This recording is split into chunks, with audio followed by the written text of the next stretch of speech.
So I have here pork steak. Yan, and we will season this with salt and pepper on both sides. Okay, so season natin lang siya. So we're going to fry some garlic. So kalahating bowl of garlic cloves.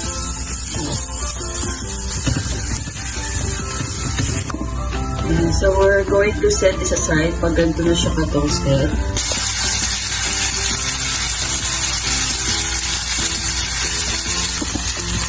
So we're going to set this aside.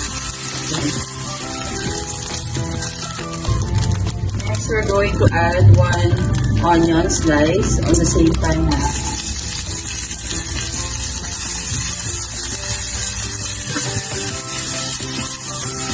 Then let's add 3 cloves of garlic chop.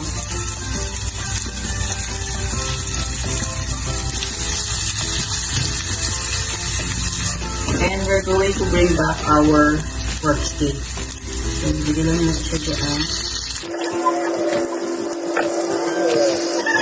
Ito, 1 cup of water and 1 pork cube. Ayan. So, bigyan siya dyan.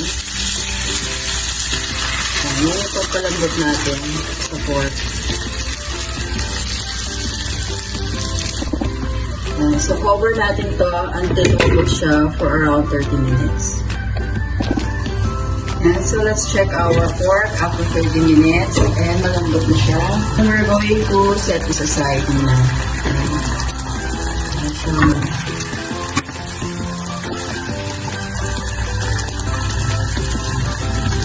Next, stir fry lang natin yung ating mushroom.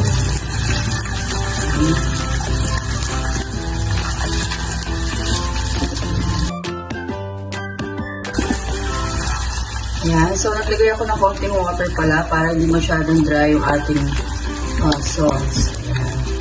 Okay. So, after 1 minute, natuto na natin mushroom. Naglagay na tayo ngayon ng ating cream, 250 ml, all-purpose cream. Okay.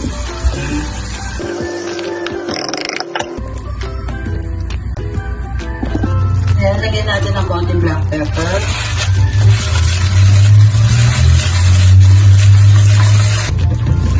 Ulit.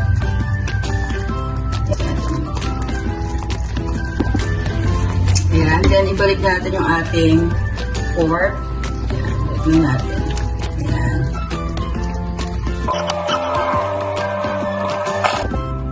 Ayan ang ating pork steak, creamy pork steak, and we top it off with toasted garlic.